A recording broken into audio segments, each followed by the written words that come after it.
Hi, Zain, you are there? You are not audible.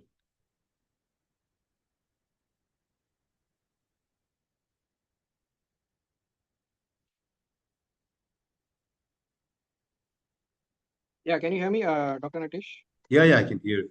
Yeah, so if you are not having any good network, you can talk only audio. Hello, can you hear me? I can hear you. Yeah, we can hear you. This meeting is being recorded.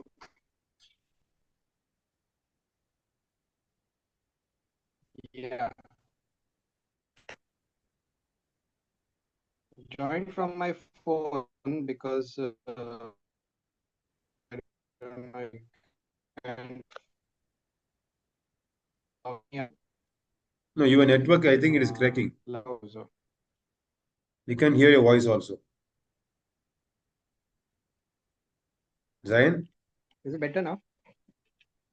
Yeah, is it better now? Yeah, we can see you.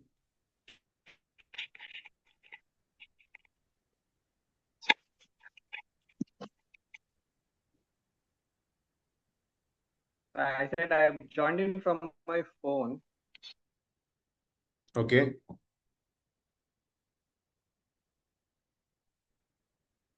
Can you hear me? Yes, we can hear you, Zain.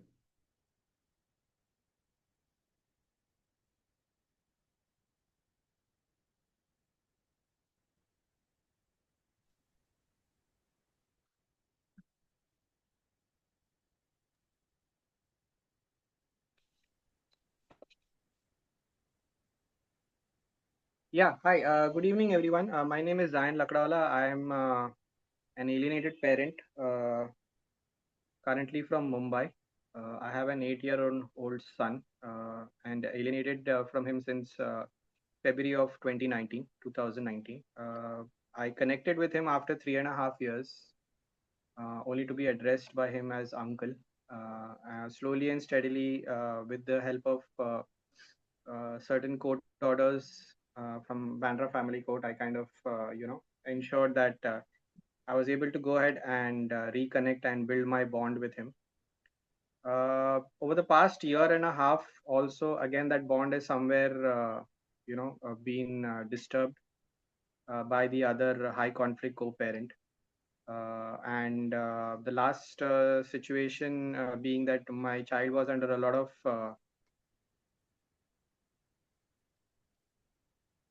We can hear you and see you. Please proceed. Yeah. yeah, my child was under a lot of stress and trauma, because of which during one of the custody exchanges, interim custody exchanges, wherein he was tutored not to go with me, just because he had some exams. So primarily, the child is under a lot of split between two homes, wherein the child is confused, not able to go ahead and make certain, I would say, decisions. Because again, there is fear, there is uh,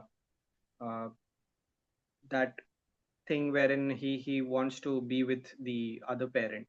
Okay, so these are situations which actually kind of keep happening in this parental alienation journey. So I've been pretty patient. I've tried to ensure that whatever time I get with him is primarily in terms of trying to ensure that his best interests are always put forward. So yeah, this is about me. I mean, I'm open to go ahead and take questions from people. Dr. Natesh, if you're getting certain questions, more than happy to go ahead and address those Okay. as well. So, moment we see, every parent has the same kind of a feeling. So we cannot tell. Oh, let us go to the point first, okay? Because we all know this legal battle is not going to be won now. So we're all fighting for the same. And if it is not now, and we are pretty sure that it will be there in the future, because what we follow is a Western trend. So we should go back 40 years and see that how US, UK, and European Union they have been behaving, and now they have this kind of a family justice court, something like that. I mean, you all know that because you all learned the homework. I'm not going to repeat that. We don't have to wait those 30 years. We have to move forward very fast. So, what I would request you because 3 years you couldn't meet your son. What was the application you made in the Bandra court, which made you to see him immediately? Please guide them. So guide us all. That's what. You are muted, Jen. You are in mute. Sorry. So the application that I made, one was obviously with respect to getting my marriage back on track, which is the restitution of conjugal rights. Along with that, I had also pressed another application, which was for interim custody and So three visitation. years you haven't filed for divorce, right? 3 years you were separated. I've been separated since 2019, so That it's is what. So almost officially court orders is on 2022. yeah. No, The why I'm asking officially is because people think that this can happen only at divorce. No, this can happen something called as IPV, intimate partner violence. Even when they yeah. are together or separated, this can happen, right? Yeah, please. Yeah, absolutely. So I've intimate partner violence is something I think people are not really aware about as well. So yeah, that can happen. And again, as I said, I haven't filed for divorce. It's the other parent, the high conflict co-parent, who has filed for divorce in response to my restitution, and she doesn't want to come back, and neither does she want to give me access to the child. Neither she wants to go ahead and ensure that I have a healthy relationship with the child. So yeah. Yeah, so it is a common thing which people do. People go for the restitution of conjugal rights. By this time, you would have realized that that shouldn't be the first move. Is it so? Because what I understood discussing with people, no, this is restitution of conjugal rights is what every lawyer says. So you file, sir. Then we'll get your interim application. Then we will see the kid. Again, we lose around 9 months. Right. Whole process. Anywhere where you can file immediately to see the child, is there any clause where because you would have come across many parents, lawyers. Retrospectively, if you see from now, would you approach a court Well, in see, a different way? well, see, when you approach again as a layman, you're not aware in terms of what you should do, because there's always that anxiety and fear in terms of you losing precious time with your child. So Exactly. obviously, when I got a legal notice somewhere around 2019 after family mediation had failed, I was a little concerned, and obviously, I kind of approached a lawyer.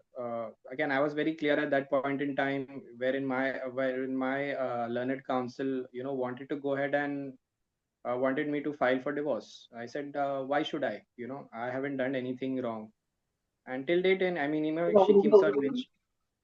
Till date, I mean, she keeps on mentioning that also as as an option.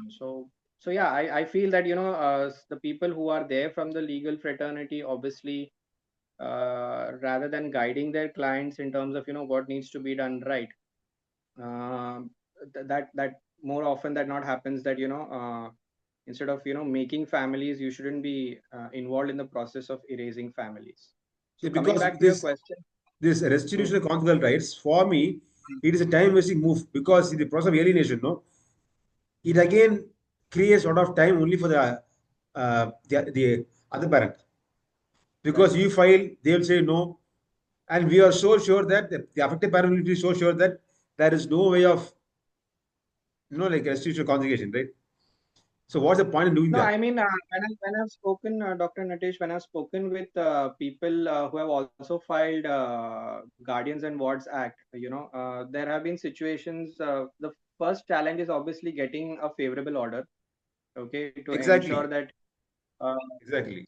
yeah, so the first challenge is to ensure that the first thing is to get a favorable order in your favor, to ensure that you get some kind of a connect with your child. The second aspect of it is whether that order is being executed and has been followed by the other party. So more often than not, that's where the problem lies. So the court orders are not being followed. There is non-compliance of the same. Whenever people go and approach to the court, they keep on filing non-compliance or execution. Similarly, that I mean, those are not being taken seriously, and those orders and those applications are pending, which is also happening in my case. and the other party is not being reprimanded by the honorable judiciary of these honorable courts. So I think somewhere these institutions are also involved in the alienation process. That is true. Uh, So this when is we happening actually everywhere. Everywhere, they blame the family courts. I've seen all the videos in the other countries also.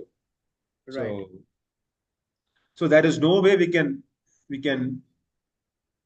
quickly meet the child, right? There is no way that because because what people say, mother is a natural guardian. No, as per the law, father is a natural guardian. Mother can claim rights if the child is less than 5 years. But what's the point in saying that father is natural guardian? He will never get custody, right? So why I'm bringing out these schemes because people should not be get dissuaded with lawyers. Sometimes lawyers can be, like with a little bit of knowledge about these schemes, they'll go in a routine way. This can kill time. This can make the child more damaged, more uh, away from the like from the parent only. right.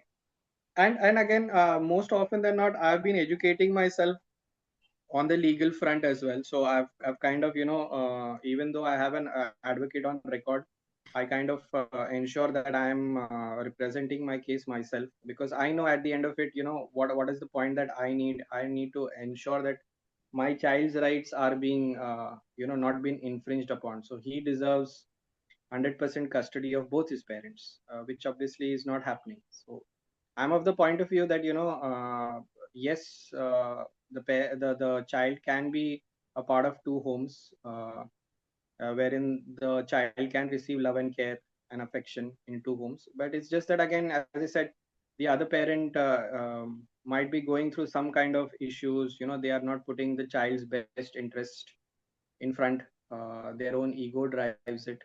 Their own uh, mechanism for revenge, of a failed marriage drives it. So it is all linked to certain amount of personality disorders as well, which Yeah. again are See, only even after a this certain. point of this disorder, it has been Hmm, acknowledged by the Honorable Kolkata High Court, right, who released the guidelines of the child custody. Because see, right. you living in city, Hmm, the awareness is a bit higher there. What about in the towns? Because this is not known to many people, so they're suffering. So again, see, my point is from your experience, what advice can you give us? Because to save the parents time, anything you have. so the advice is obviously first, you as parents to go ahead and realize that this is not a matrimonial issue. There again are uh, within intact families also, wherein you would see the child being alienated from one of the parents, or for that matter grandparents. So don't look at it at the lens from a matrimonial issue. This actually is a child's rights issue. So the Exactly. advice would be in terms of reading a lot of literature on parental alienation. What are the parental alienating tactics that a lot of these enmeshed families use, wherein they are trying to go ahead and be in denial. The people in the society are in silence because they feel that oh, why should we go ahead and interfere in their private matters. So yeah, obviously, we don't know that what is the suffering that children go through, because again they themselves are isolated in the school environment. It really feels awkward for them when they see around that both parents are coming for the parent teacher meetings, for any school functions, or something as basic as signing the school calendar. But however, why is the other parent not being invited into? So when I used to go ahead and meet my child, these questions were put to me also, and again I gave him a very clear cut understanding. Obviously he's too small to understand, but as I said, I kept on giving my version, in terms of why, irrespective of all the challenges, I can't be part of his life. And I think that is somewhere in his innocence he might be going ahead and being asked by the other parent, which again makes the other parent insecure, and that's where they then try to go ahead and stop the visitation that's happening, because they see that there is a bond brewing with the non-custodial parent, and it makes them uh, again a villain in this particular parental alienation journey. See, from my understanding, from my reading, Yeah, when there's a divorce proceeding going to start, right? A Right. person, whatever, so they're initiating, there should be a separate divorce file petition going on, and there should be a separate cruelty or child abuse or mental something like that. It has to be filed separately. See, we cannot make the court to accept the case as parental alienation because there is no clause in that. But the Right. court can accept if you're going to prove something like child abuse in a different way or mental cruelty to a husband. Because, like this is called as a domestic violence by proxy. So as of now, there is no legal framework to file the cases, the alienation, but we can go by, as you said, cruelty. This can save the time, and it can make the affected the other party to think in a different way. Else, what happens? They sense that they are having the upper hand because one of the viewers he has messages that like, why don't you file habeas corpus? Okay, we filed that, and they say that, oh yeah, the child is with me, case closed. So it doesn't work like that. Yeah. So that is what people lawyers always say these things. Okay, sir, we'll go in for habeas corpus. It won't work that way. It again creates lot of conflicts only. Also, again, I'm not too sure whoever raised the point of habeas corpus. So again, their understanding of the law might be very naive. Habeas corpus is something which you would file wherein you want the person to be presented in front of the court, wherein their whereabouts are not known. So in the event, if you know that your child is in the country and is just not being allowed to meet to you, so again, a habeas corpus may be a futile exercise. Yeah. However, circumstances are different for each and every person. If you know that the child is not in the country and has been moved abroad without your consent, then obviously, and again, the whereabouts of your the other high conflict co-parent is also not known about. Yes, that could be an option. But then again, as I said, these things take time, and till the time you get something which is favorable, a lot of your parenting time is lost.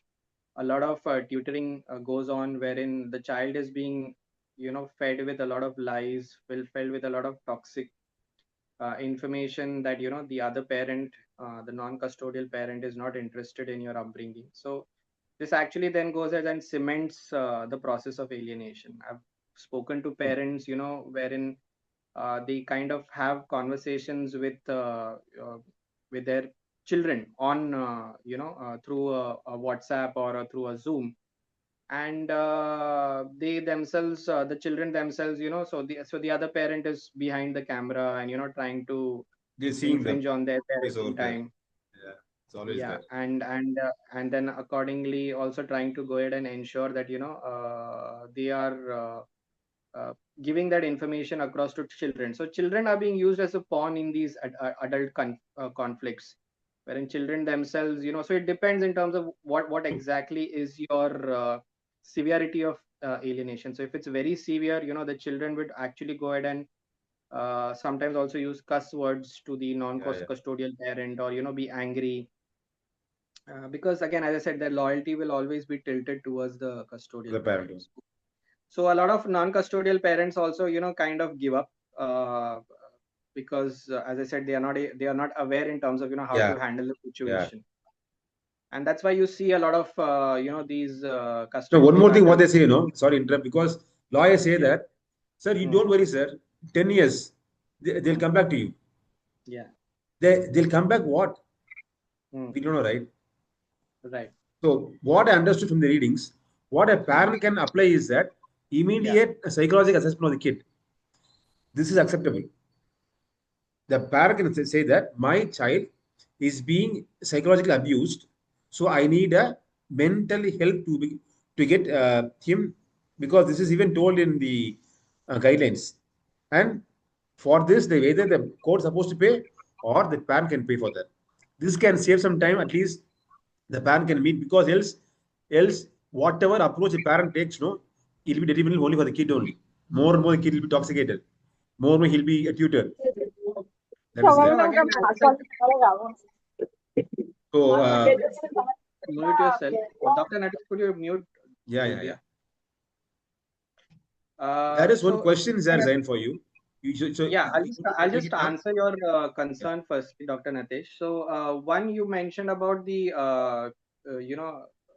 ensuring that the child is going through some kind of counseling. Now over here, the child is not the problem. The problem is with the other parent. So the other parent needs to understand that they need some kind of psychological counseling. Please mute the person who is constantly unmuting themselves. Please proceed. Yeah. All right. So as I said, even if the court orders, like for example, in the family court out here in Bandra, they have a tie-up with associates from Tata Institute of Social Sciences. So my child, in fact, has been recommended, for child counseling. But what if the other parent is not getting the child, to the court complex, which is currently the situation that is there? So how do you go ahead and have that information captured?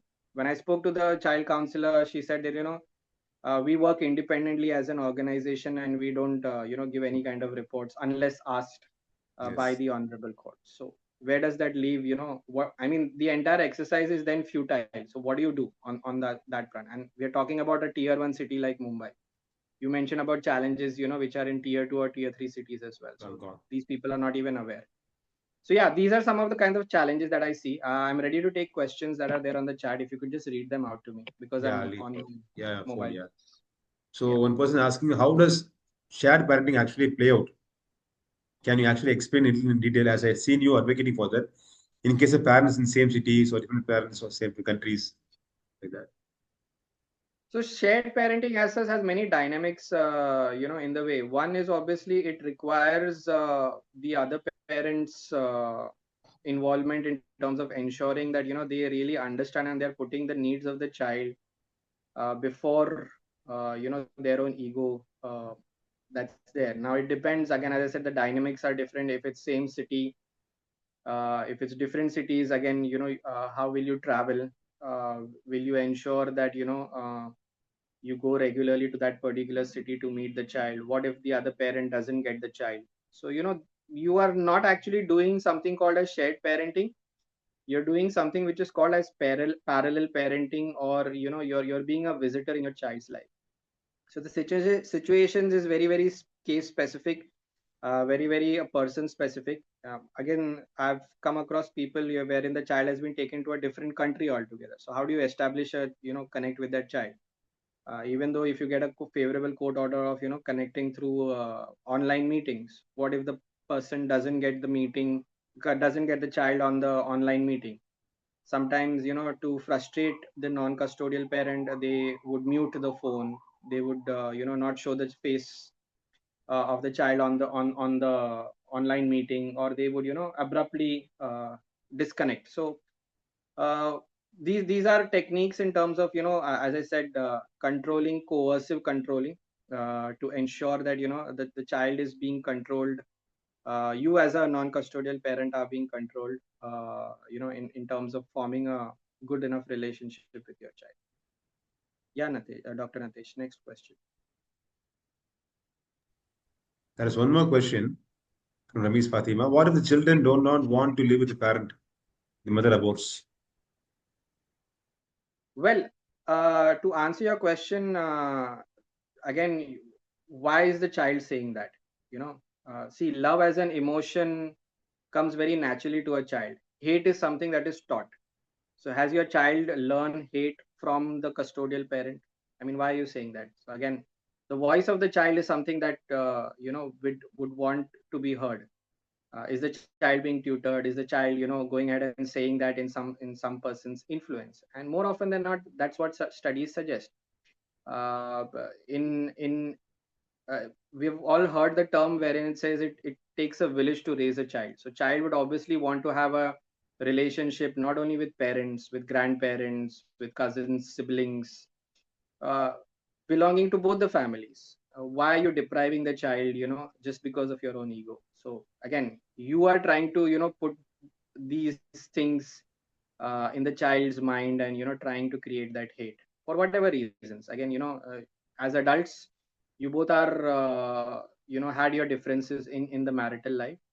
Don't involve the child in the same. So don't use the child as a pawn to go ahead and ensure that you are tutoring the child. So That's what I could answer. Yeah, see, I have one more question because we are all talking here. Recently, you would have seen there is I think it is UK-based thing, anti-alienation project. Yes, What happened? Her mother, she filed a defamation case on her right.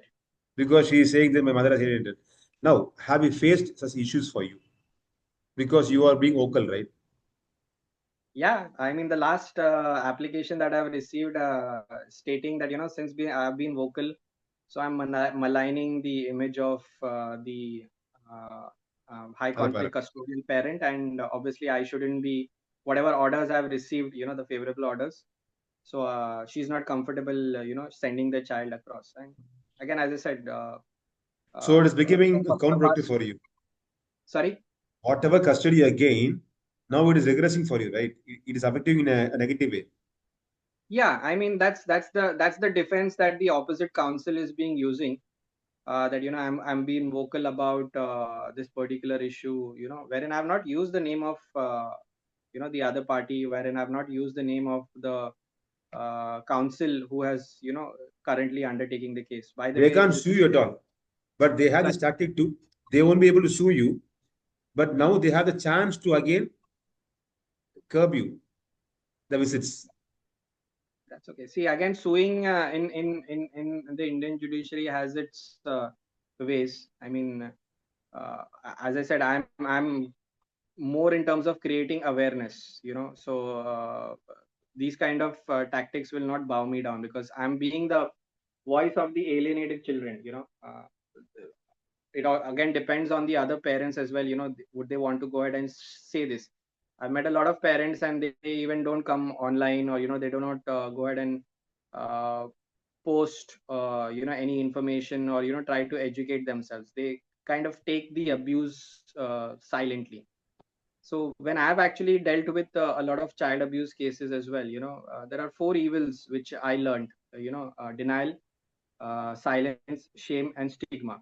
So as adults also, if we are remaining silent, if we are shameful of the fact that yes, we have gone through a broken marriage, and we don't talk about the children's rights, somewhere we are party to that particular abuse as well. So the things that I've learned, I've tried to be very vocal in terms of ensuring that rather than putting the other party down, I'm speaking more in terms of the child's right to have the love and affection of both the parents. We've had our differences, that's okay. Let's You have moved on. Yes, I would also like to go ahead and move on, but I'm very focused in terms of ensuring that my child's interests are first, and I've been very clear in the consent terms also, that I'm not looking for a second marriage. I would predominantly want to ensure that my child has a good relationship with his other parent and his paternal grandmother. Yeah, this dynamic is changing all over the world because what we are seeing is men, I mean, this is not being attacking anyone. This is told in the Right. research. Men are becoming less men.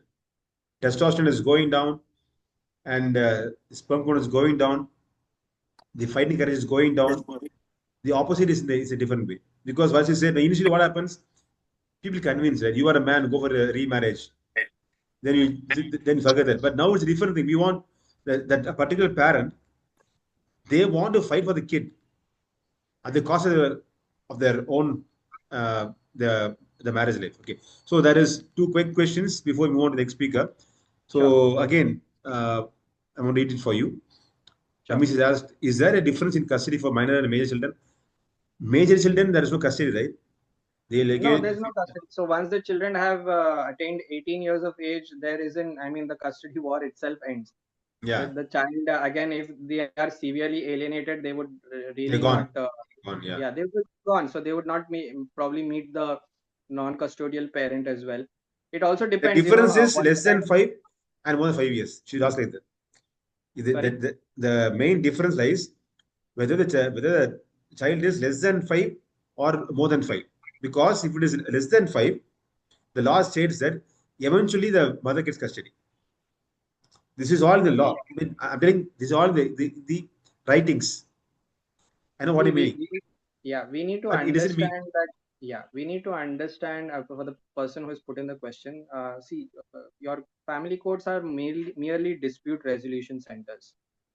they would not go ahead and disturb the custody of the child.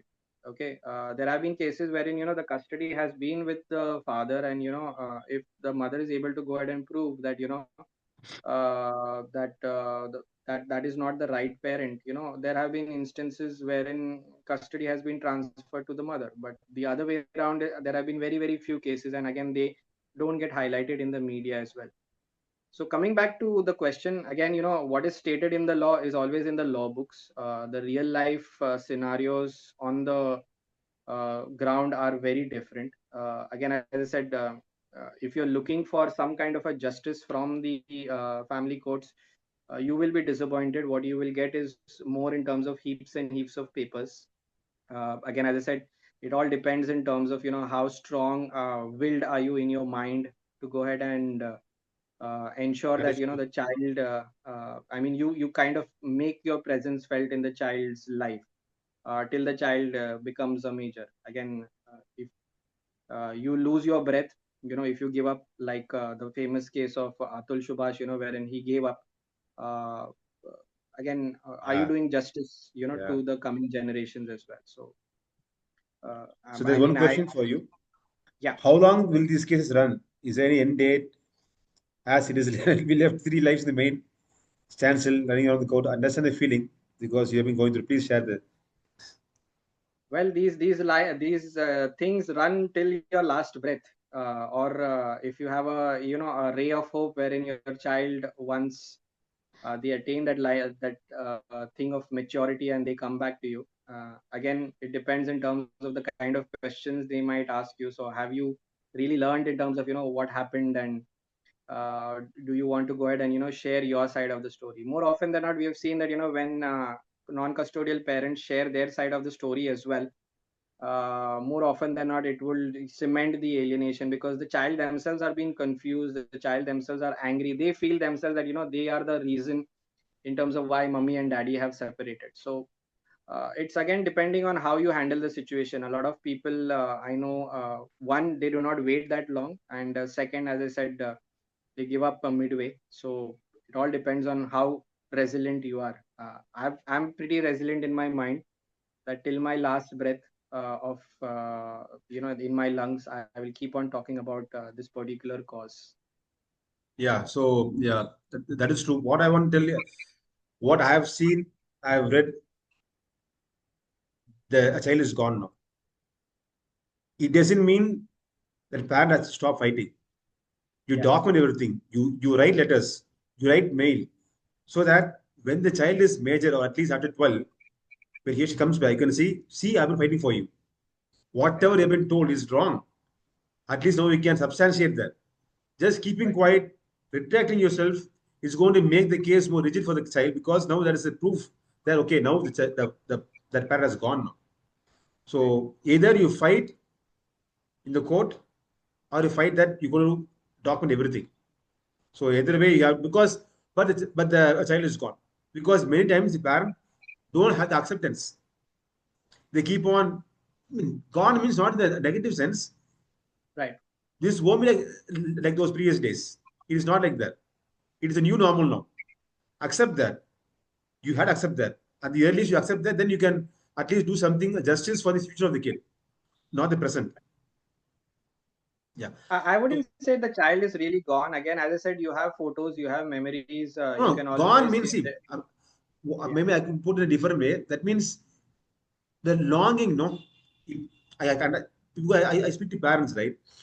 Right. They see that, sir, when can I see my child? It is not going to happen in months or in years. Right. That can understand this come to a fact. Lawyers may say, sir, you just file the case now. Within 2 months, I will be getting you custody. No, it won't happen. Because, I mean, this is what the law is. I'm not going to blame anyone.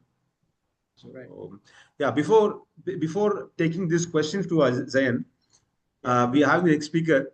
So, we want to make them time here. Sure. Uh, Hi, Deepika, you are there? I am a co-host. You can be there. Yes, I am there, Dr. Prabhu. Hi, hi, hi. Good evening, Hello. Deepika ji. Yeah, good evening. Good evening. Hi, Zian. Hi, Dr. Prabhu. Thank you Hey. so much for having me in this very, very meaningful and important session. So everyone should be knowing you definitely. No, no, And no, not necessarily. okay, Especially down south, I don't think I am known at all because uh, we don't hear much from people from there. We do that is where obviously I come want to to go you. link. There's a lot of difference between the connection between what is happening in the north and the west and in the down south. So for Right. everyone, uh, Deepika, she's a known filmmaker, journalist, and director of Ekam Nyaay Foundation, and she is fighting for men's right, very specifically, domestic violence, false rape cases, also parental alienation. And you can see her multiple short films on different OTT platforms. Most importantly, the foundation, they made research, uh, first of the kind in India. They made research on different statistics of parental alienation. And we welcome you to present your report from Ekam Nyaay to present this. Yeah. I'll So have to it will be a share. quick presentation and a short discussion with her. Then we'll be continuing with that. Yep. Because she's having a conference and she's very kind to agree to spend the time uh, for this session. If you're not Okay. registered for the conference, please come. This is on Sunday. Hope there are still more seats left. No seats left. We have It's all closed gone. the Closed. registration. Okay, Yeah, okay, we've closed the registration yesterday night itself. okay. Is my screen visible to all? Yes, visible, please. Please proceed. Okay, all right.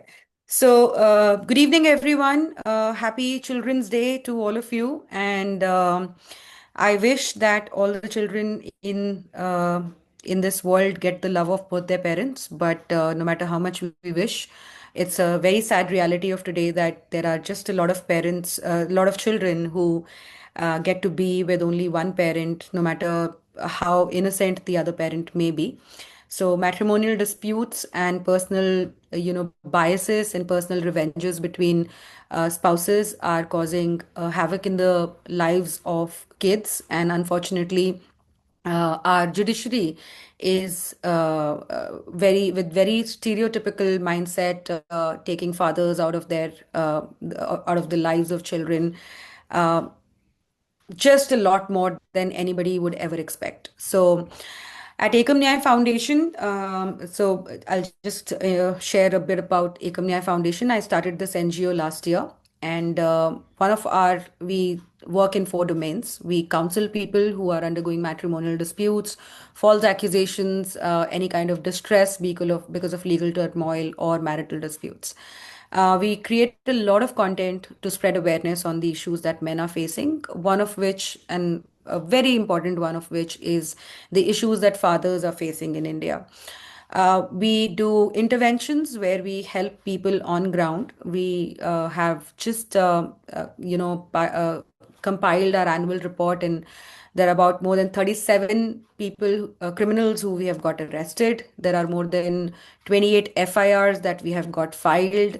These are from people who the police did not hear at all, and we have counseled more than 2,000 people.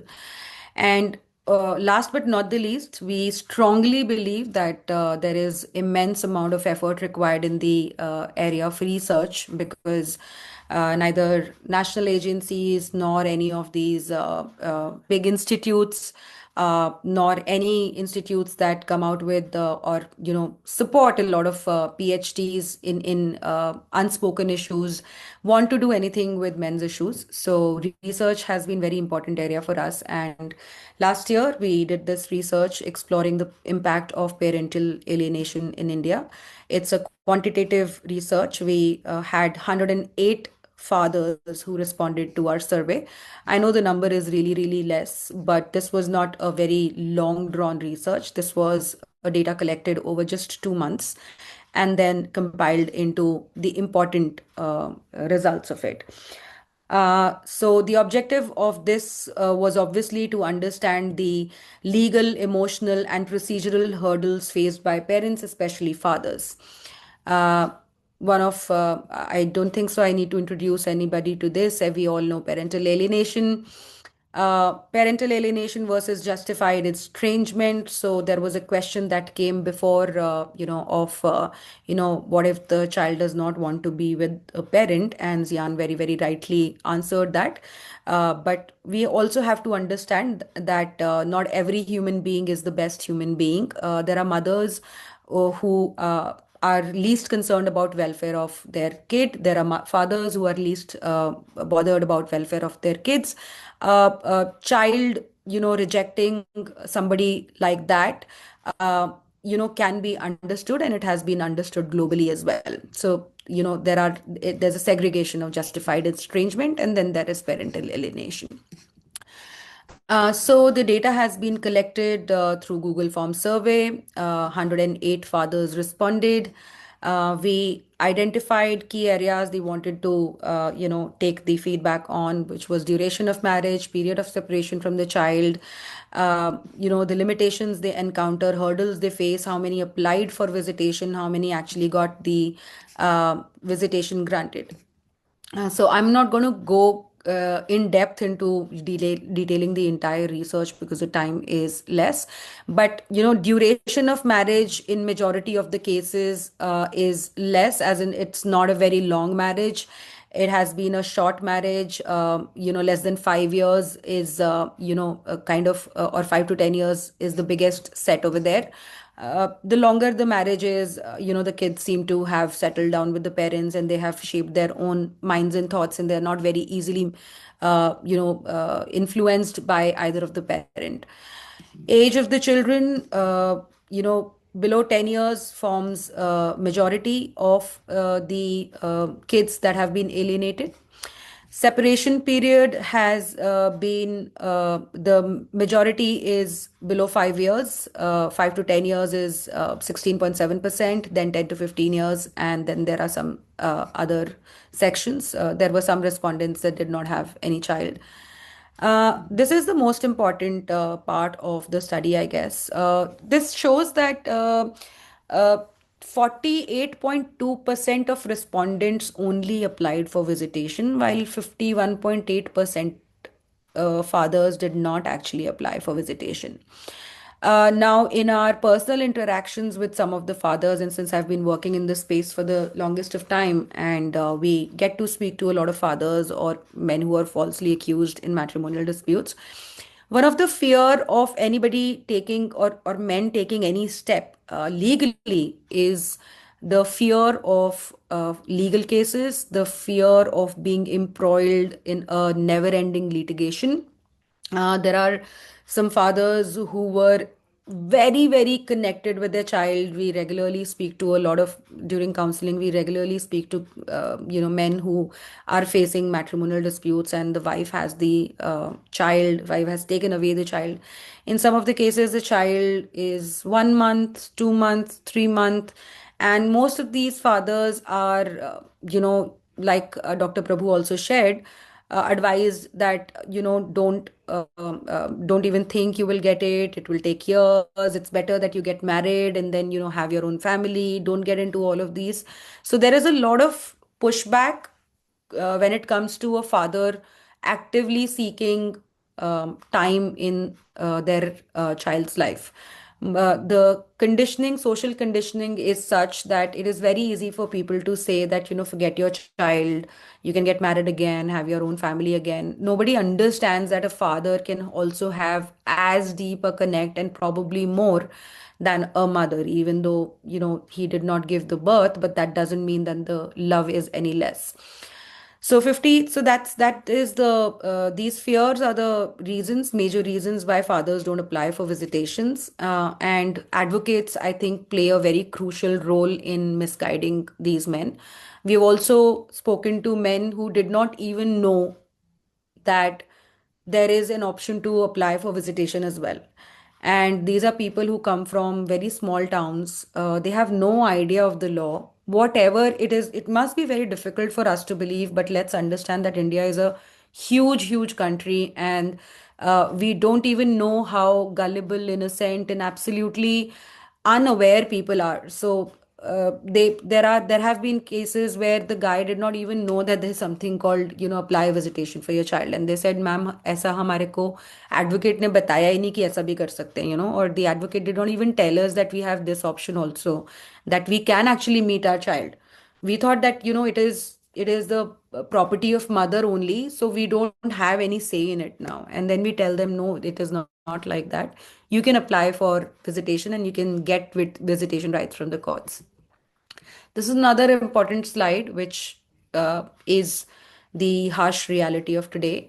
Out of all the fathers who had applied for visitation, only 25% got it from the court. And even after they got it, even after the court did grant them visitation, are they followed? Very, very less. So we can see the courts have very, very presumptive mindset, and they just deny visitation for that. We have read orders where the judge said the woman has alleged domestic violence, so it is not safe for the child to be with the father. So they don't want to get into the depth of any case at all. They just have that the woman has written so and so, so it must be gospel truth. So the natural outcome is that you deny visitation to the child, father, because that father is apparently a domestic abuser. So, major findings is the summing up of all the things that I've shared with you. We did personal interviews with a couple of fathers. This is an encapsulation of personal stories that they shared. It's almost same, like, no matter where you go, whether you are in Jammu, whether you are in Tamil Nadu, whether you are in Northeast, although Northeast has very less of these cases, you're in central, whichever part of India you are, the experiences are the same, the pain is the same, the working of our courts and the stereotypical mindset of our judges is the same.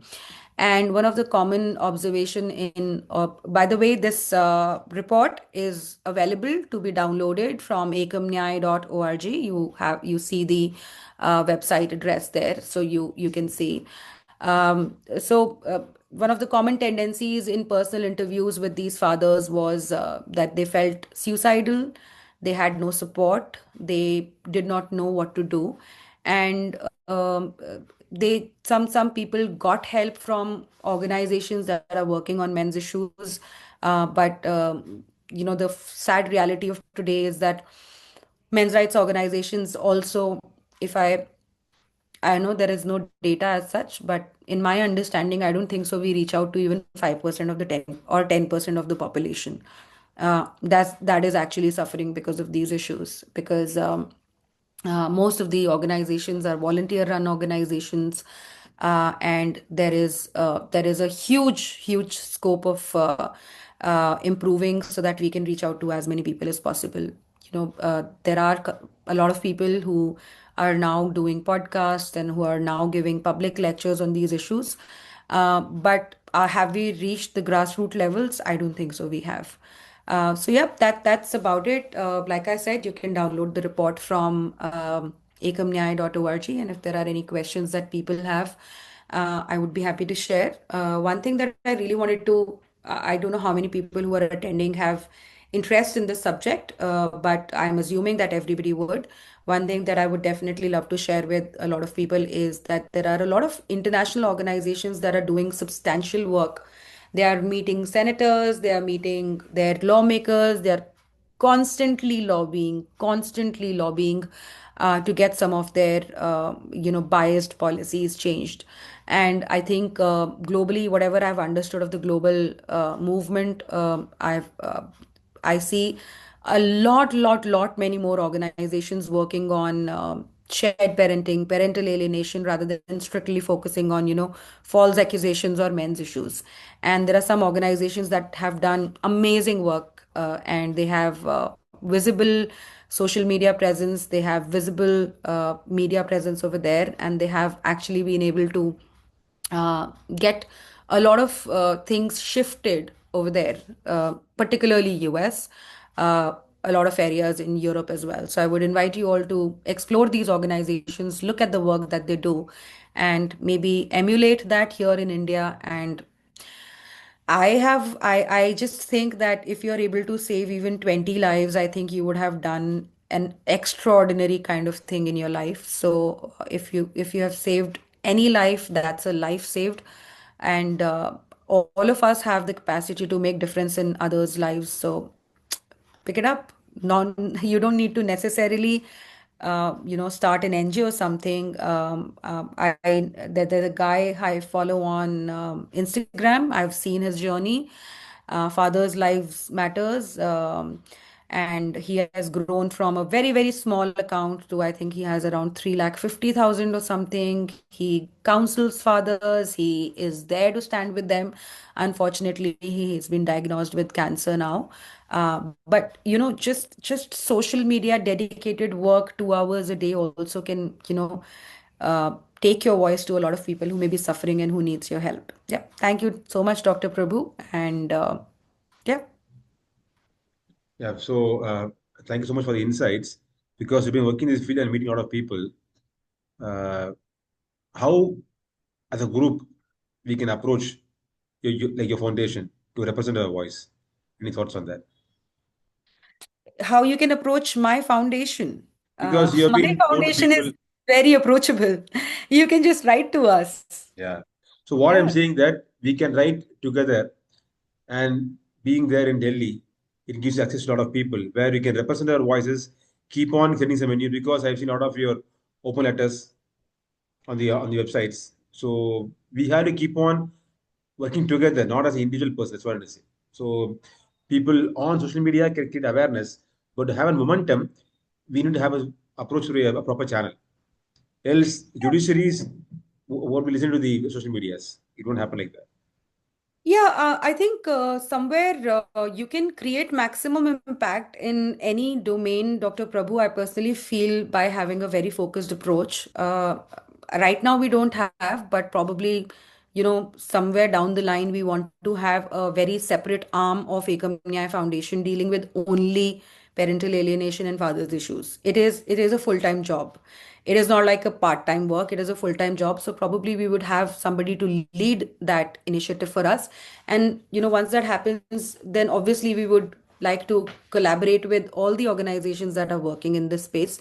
But I would sincerely want to take a name here, and I think the kind of extraordinary effort that man, I would not say he made it alone. I'm sure there were hundreds of people who joined with him. Is Kumar Jagirdar. I mean, if you have to understand how focused approach and focused work can lead to impact, you must look at the work done by Child Rights Initiative on shared parenting. The CRISP is the name of the organization. Kumar is not very active now, and I do not know the reasons why. But at one point of time, CRISP had knocked entire Bangalore with the kind of protests they were doing, with the kind of activism that they were doing, with the kind of enrollment that they were doing. Uh, and I think we have seen quite a lot of amazing judgments from the Karnataka High Court, and I personally think that's a result of years and years of hard work and making people think. So anybody interested in this domain must look at the work done by Crisp. I don't know if it is documented on social media, but I have been here in this space for the last 13 years. I've seen Crisp doing just a lot of work. I remember there was another guy who started a campaign of Super Daddy. So he was, I'm so sorry, but I'm forgetting his name. Zian, do you remember his name? No, I don't. I think, are you referring to my own Insta handle? Because I'm also called Super Daddy. No, no, no, no. This is Superman ko Super Dad. So he used to wear the dress of a Superman. Yeah, yeah. I forget his name. He was Uh, also in Bangalore.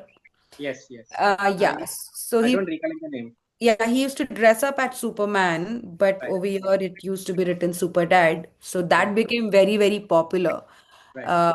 It took media in those years, I think I'm talking about 7, 8 years ago. It was covered widely by media. So Of course, everybody needs to come together to do collaborative work, but I wouldn't undermine the power of even one individual who wants to make a difference. Is it Manpreet Singh Bandari? Yes, Manpreet. Yes. Okay, thank you. Yeah. So there's one more question for you. If you can see the chat box.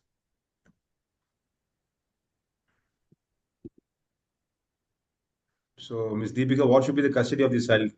Both parents don't want a child. So,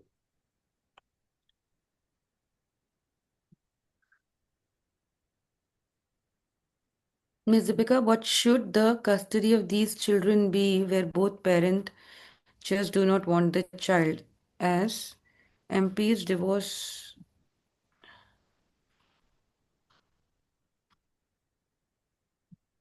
I'm sorry, I've not seen this article, but this is very, very unfortunate. so the above question, I can I one think can file for visitation rights? sorry. Sorry, if you can do Of continue the course you question. can. There's no stopping of filing for seeking visitation rights if the lady has filed DV. They're not connected together. You can And one definitely. for There are you. a lot of cases. There are a lot of fathers who have got visitation rights while the woman is pursuing the DV case. You have not been. If the case is being is running in the court, that means it's not proven that you are guilty party or something. And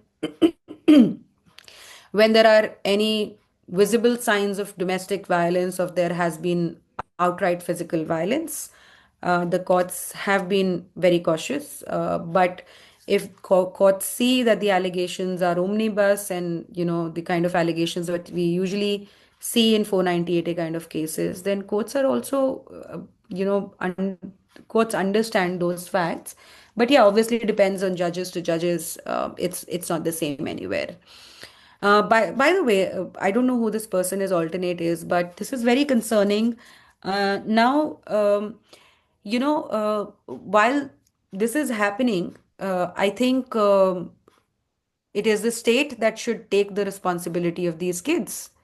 And foster care and all of those initiatives are very common in Western countries.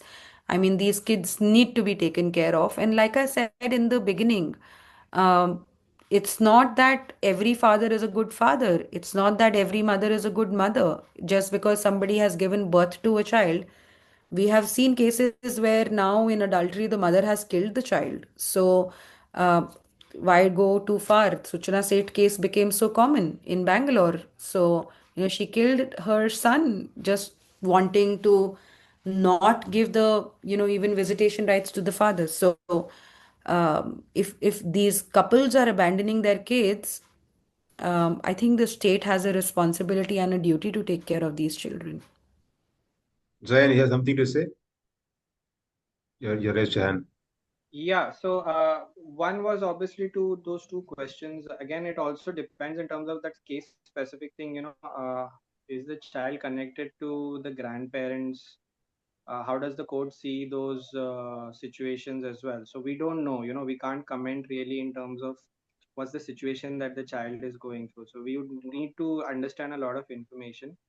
The second part of the question was in terms of stopping people from filing for visitation or interim custody. I mean, uh, a lot of people again are being led in terms of that if there is a domestic violence case against them, or any other cases like a 498A, or something that comes as a battery of cases once you're filing for or once you're even thinking of getting close to your child, that shouldn't deter you from going ahead and doing so. uh, but again, as I said, the awareness is lacking. There's a lot of fear, there's a lot of anxiety amongst the non-custodial parents. One part is the financial abuse that people go through, because they are thinking at the back of their mind that what if I have to go ahead and pay an X amount in terms of maintenance. You need to really understand, see, the child is also your responsibility, so do not confuse the child support and the visitation together. uh, ensure that you are also taking these two battles separately. You need to also ensure that the child is taken care well of, irrespective of the cases coming to you. Take every matter on merit. Do not blindly believe your legal counsel. Take interest, read all about it, read both from the legal aspect as well as the psychological aspect of the damage that is done to your children. Also believe in your own self healing. I mean, this is what I've done as an individual. So if I I'm here right now talking to you, as a suicide survivor, is primarily in terms of ensuring that I have not done mistakes which unfortunately the likes of an Atul Subhash has done, which kind of deterred the entire nation. So I'm looking forward to meeting his brother also in the Ekam Nyaay conference, and obviously being an inspiration for people like me, the common people on ground, to ensure that if somebody like me can go ahead and do it, then there's nothing stopping you from raising your voice against this particular abuse, because it has to follow a change. It has to ensure that we are providing this as a strength to the upcoming generation as well. So that's all I could say. Involve in your own self love, till the time you're not connecting with your child. Do pick up any kind of habits that you want, when you were not married. If you want to go work out, you want to invest in your self healing, get associated with an NGO, enjoy your life, so that you yourself are also healing. So I've come across parents who take up a lot of these activities as well. I tell them, do not take up activities which will further isolate you in terms of taking up drinking or smoking, or have that one person in your life whom you can actually go ahead and speak up to. And that's the problem. We as individuals don't speak up about what's happening, and slowly and steadily we are killing ourselves in our mind, body and soul. So that's the advice, and I think you will also address those in the mental health case when you're addressing it in the conference. So that's all I could say. One question for I am so sorry. I'm so sorry, Dr. Prabhu. I'm yes, just yes, so I know, sir. mind. I know. I have just too many things. I have to make payments. I will have to step I out. know. My team is sitting to receive to pick up some trophies, etc. Yeah. So thanks for joining, Yeah, and Dr. Prabhu. Yeah. I'm going to If there is continue with any same. technical question, I'm sure Zian can answer Yeah, it better than me. one question is there for you, but you are Yeah. leaving anyway. Leave that. Sorry. Yeah. There is one question that is given for you very specifically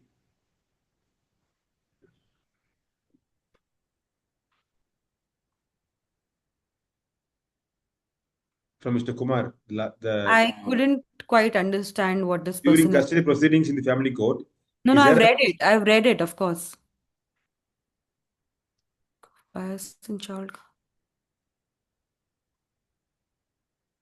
Of course, there is bias. I mean, we are all sitting here because there is a bias at various levels, right?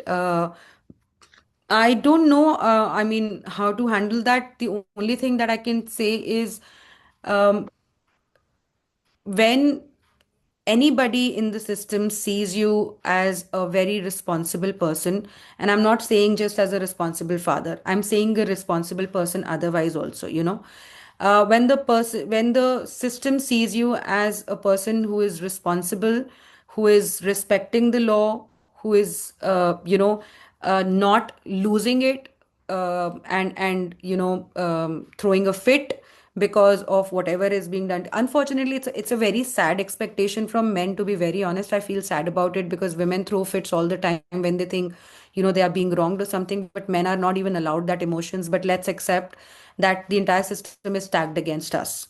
If we lose ourselves, then whatever little chances that we would have, we would lose that. And we have seen that in Manoj Dhankar's case, right? So his one action of taking the child away from the jurisdiction costed him losing his child forever. Then the entire courts were stacked against him. So, although I'm not saying whether that was right, wrong, or anything, there is a limit for everybody to take, so much of trauma pressure, and we are all human beings at the end of the day. But if you are seeing bias, if you are seeing influence, if you are seeing that the psychologists are also not seeing through, then bring it out very respectfully, bring it out, file complaint, report it, let the judges know. And there are people who keep pushing the system, and then in order to just get their hands off the system, get gives them whatever they want. So I think you have to just keep pushing the system and keep yourself mentally fine, healthy. This is not an easy battle. Anybody who says that this is an easy battle, no, this is not an easy battle. But this is a battle you have to fight for the love of your child, and there are no two ways about it. See, in your experience, have you seen any successful petitions being won, the contempt petition being won against the custodial parent, high court So, or a family court? um I am sure there are a lot of cases like that, Zian, right? I mean, not would be rare that because of repeated contempts, the custody was transferred. But yes, I'm sure there are cases there where it has happened. I mean, I remember a case from Delhi. It was not a case of contempt, but the mother had the custody and she left the kids with the caretaker or a maid and went to Goa with her boyfriend. And the father immediately informed the court and filed for the custody being shifted, and the custody was shifted. In contempts, I think, why go far? I think recently there was a judge from the Calcutta High Court that said that the next time you play smart, I'm going to move the custody. So I think that video has gone viral everywhere. So yes, it's to say that everything is absolutely black and white. No, it is not. You just have to just fight the system very hard, Dr. Prabhu. What if the father's got name related to the school records? I mean, one person has very Yeah, asked you. it happens. Specific. I am not the right person to answer that question. Okay, okay. I think Zian and Yeah, probably I they see asked. Dr. Kapoor Yeah. also over here.